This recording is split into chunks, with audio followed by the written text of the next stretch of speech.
Mais par contre, je trouve ça un peu limite dans le sens où tu es suivi par beaucoup de monde, tu proposes des formations, ça fait un peu gourou, quoi, tu vois, ça va un peu loin quand même, et avec des propos hyper difficiles, quoi. Enfin, Ok, moi, après, voilà. Moi, je voulais juste te donner mon opinion, ça m'a, tu sais quoi, j'en tremble carrément. J'en ok. tremble parce que ça m'a Donc, si j'ai percuté. bien compris, tu trembles. Ok, intéressant. Donc, tu es en train de trembler en voyant un homme Ouais, parce que je vis, dire ouais. simplement aux jeunes femmes, plutôt que d'attendre vos 30 ans passés pour rencontrer l'homme de votre vie, commencez dès maintenant à vous orienter vers une vie de famille, ok, le plus tôt possible. Ok, aux alentours Moi, j'ai une des vie de famille, hein. Moi, 23, j'ai une vie de 24, famille, 25 hein. ans. Je parle pas de toi. Donc, orientez les femmes vers cela, plutôt que les pousser à aller s'amuser, consommer, aller en boîte, consommer des hommes, Bah, je suis pas d'accord avec toi. faire profiter. Ok, c'est ta vision des choses, pas de souci. Moi, personnellement, ma fille, j'aimerais bien qu'elle puisse se marier le plus tôt possible. Et c'est mon avis. Si tu souhaites C'est un ton autre choix. avenir, si tu souhaites un autre avenir pour ta fille, écoute, il faut de tout dans ce monde, pas de souci. Donc moi, je Oui. pousse simplement les jeunes filles, ok, à très tôt rechercher quelque chose de sérieux. C'est mon discours. Maintenant, si pour toi c'est choquant, si pour toi vraiment tu en trembles, si pour toi dire aux jeunes hommes, justement, de se concentrer un maximum sur eux pour être la meilleure version d'eux-mêmes, justement. Et ne pas être des losers qui discuteront le jour au restaurant pour savoir si leur femme doit payer ou non, bien s'il faut faire 50-50 ou non. Si pousser des hommes, justement, à faire en sorte de pouvoir assumer leur foyer, assurer une sécurité pour leurs enfants, c'est quelque chose de mal et ça te choque et ça te fait trembler, eh bien, je suis désolé, tu vas trembler encore pendant longtemps, je pense. Mais non. Bah non. En fait, parce que moi, tu vois, déjà de base, j'arrive pas à concevoir ce que tu dis dans le sens où moi déjà, j'ai mon enfant. Moi aujourd'hui, j'ai 38 ans. Je recherche absolument pas à me marier. Je suis très Donc heureuse tu es comme je seul. suis. C'est un choix, oui, c'est un Ok, choix, donc tu comme tu penses que la disais tout à majorité l'heure. des femmes qui sont dans ce live veulent se retrouver dans ta situation? Mais moi, ça me C'est convient une question, parfaitement. c'est une En fait, question, c'est une question. moi, je me vois pas faire ma vie. Je me L'exception ne vois fait pas pas faire la ma vie règle. avec un Oui, seul mais homme. tu En vois fait, les tu vois choses ce que qu'à je veux travers dire? ton œil. Le problème, c'est que tu ne vois les choses qu'à travers ton œil. L'exception ne fait pas la règle. Mais Ma comme question, quoi. est-ce que la majorité des femmes qui sont dans ce live veulent se retrouver à 38 ans avec un enfant seul? Mais Réponds pourquoi c'est simplement. pas. Il y a Je rien de mal. répète, Moi, est-ce que tu je veux bien kiffe répéter? ma life, mec. Je Réponds, kiffe réponds, ma oui, mais life. c'est ta vie. Sois en mesure de pouvoir avoir un œil extérieur sur le monde. Ce n'est pas que toi. Est-ce que tu penses sincèrement que la majorité des femmes dans ce live veulent se retrouver à 38 ans avec un enfant seul? Pas toi, les femmes. Non. Oui ou non? Non, parce Merci. que c'est Donc des, à bah, partir de c'est des là, meufs qui, parce qu'on leur a inculqué toujours qu'il fallait se mais marier, parce que qu'il personne faut veut faire être à ci. 38 ans seul avec un enfant. C'est Mais, triste, c'est mais ridicule. c'est pas triste. Moi, ma vie, elle est pas triste, mec. Je m'éclate. Moi, Oui, bah franchement, oui. regarde. Regarde, ça se sent, tu t'éclates. On le sent. Allez, le Mais, déni. bah, Courage. Allez, dégage.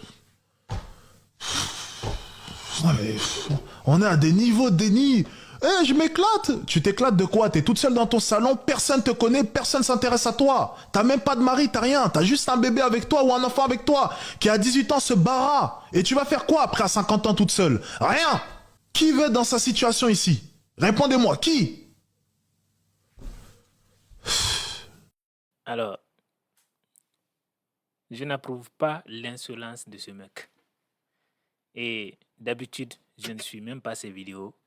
Mais j'avoue que quand je suis tombé sur cette vidéo, ça m'a interpellé quand même. Nous vivons dans un monde où il y a des femmes soi-disant indépendantes qui pensent que l'indépendance d'une femme est liée à son statut matrimonial. Même si tu es une femme brave qui se bat, même si tu as un emploi, que tu travailles, que tu gagnes bien ta vie, même si tu es une femme au foyer, que ton mari apporte suffisamment à la maison et que tout se passe bien, que tu es heureuse, tant que tu es marié à un homme, tant que tu n'es pas célibataire avec un ou deux enfants à ta charge, tu n'es pas qualifié de femme indépendante.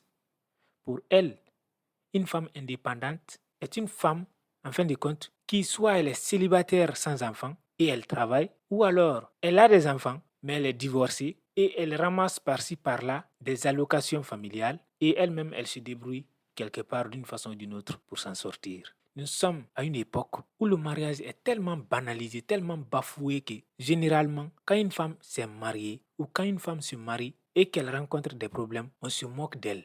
C'est comme si elle avait fait le mauvais choix. Aujourd'hui, il y a un grand nombre de jeunes femmes qui sont assises derrière leur clavier en longueur de journée pour envoyer des commentaires déplacés et désobligeants aux femmes mariées. C'est comme si le mariage était désormais réservé aux femmes faibles. Quand tu es célibataire, tu es qualifié de femme forte.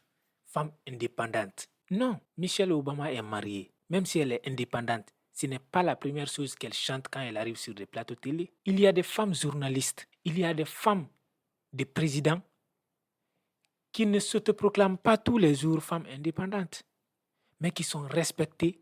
Il y a des femmes au foyer qui ne sont peut-être pas pour vous des femmes indépendantes, mais qui sont des femmes très respectées. Je ne pense pas que la maman de Kylian Mbappé était une femme indépendante. Elle dépendait quelque part de son mari. Les femmes qui aiment chanter qu'elles sont indépendantes généralement, c'est normal qu'elles soient célibataires. Parce que quand on n'est pas célibataire, peu importe comment on vit sa vie, qu'on soit employé dans une grande entreprise, qu'on soit auto-entrepreneur ou auto-entrepreneuse, on est dépendant de quelqu'un d'autre. On dépend de sa famille. On ne peut pas décider de ce qu'on veut. On ne peut pas vivre la vie qu'on souhaite tous les jours. On ne peut pas faire ce qu'on veut. On ne peut pas sortir quand on veut, rentrer quand on veut.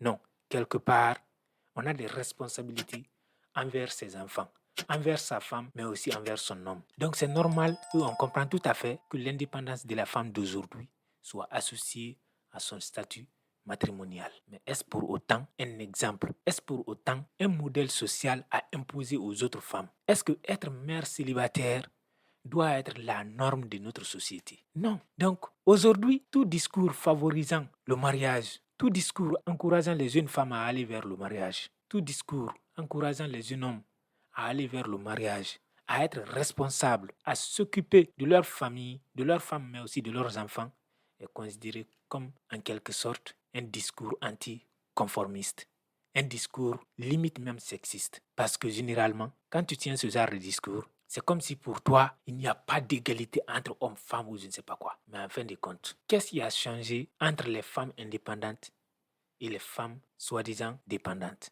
Entre ces deux catégories de femmes, laquelle est plus heureuse? Je sais que derrière le clavier, un grand nombre de ces femmes vont affirmer qu'elles sont heureuses, que c'est la meilleure vie possible. Mais de vous à nous, si vous êtes honnête envers vous-même, qu'est-ce qu'il y a d'heureux à vivre seul avec un gosse dont on doit s'occuper seul, dont le papa est sorti de la maison d'une façon ou d'une autre? Quel enfant voudrait grandir avec une mère célibataire? Vous ne tenez pas compte du bonheur de vos enfants, de l'avenir de vos enfants, parce que généralement, la plupart de ces enfants-là finissent par devenir des voyous. Un enfant a besoin de ses deux parents. Surtout quand il est garçon, il a besoin d'une figure paternelle à la maison.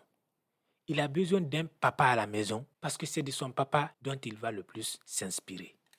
S'il n'a pas de père à la maison, quand il va sortir, ce qu'il verra dehors, ses copains deviendront ses modèles. Ce qu'il verra dehors, l'éducation qu'il verra dehors, le modèle de société qu'il va découvrir dehors, deviendra son modèle de société. Et aujourd'hui, nous savons tous ce qu'on rencontre dehors. Donc, au moins pour le bien de vos enfants, faites attention. Si vous avez choisi une vie de célibataire, c'est bien pour vous.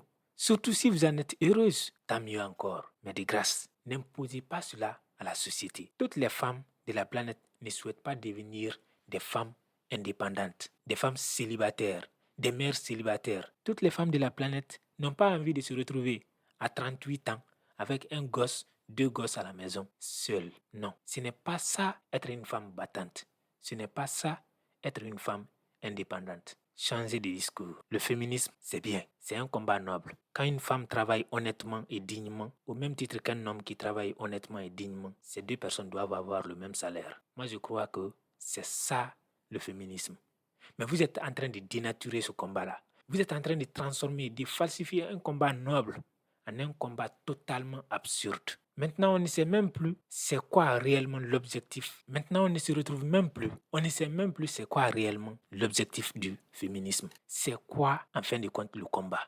C'est quoi le but? Parce que les vrais féministes ne sont pas là pour se battre pour être célibataires. N'imposent pas, n'inculquent pas à la jeunesse qu'il faut être célibataire. Non, ils ou elles inculquent à la jeunesse qu'il faut travailler et il faut bien s'éduquer. Qu'il faut scolariser les jeunes filles. Qu'il faut apprendre aux jeunes garçons le respect de la femme. Qu'il faut apprendre et surtout éduquer la société à promouvoir l'égalité des chances entre les femmes et les hommes. Les vrais féministes ne sont pas en train de se battre pour qu'il y ait un maximum de femmes célibataires dans la société. Les vrais féministes n'apprennent pas à la société qu'il faut divorcer un maximum de femmes pour qu'elles se retrouvent à 38 ans avec des gosses à la maison. Ça, c'est votre combat à vous. Gardez ça pour vous. Épargnez la société de ce genre de philosophie et d'idéologie. Nous avons tous des mères, des tantes, des sœurs, des femmes, des enfants du genre féminin. Mais nous ne sommes pas tous pour ce combat absurde. Nos tantes, nos mères, nos sœurs ne sont pas intéressées par ce genre de combat. Ça, c'est votre combat à vous. Et gardez ça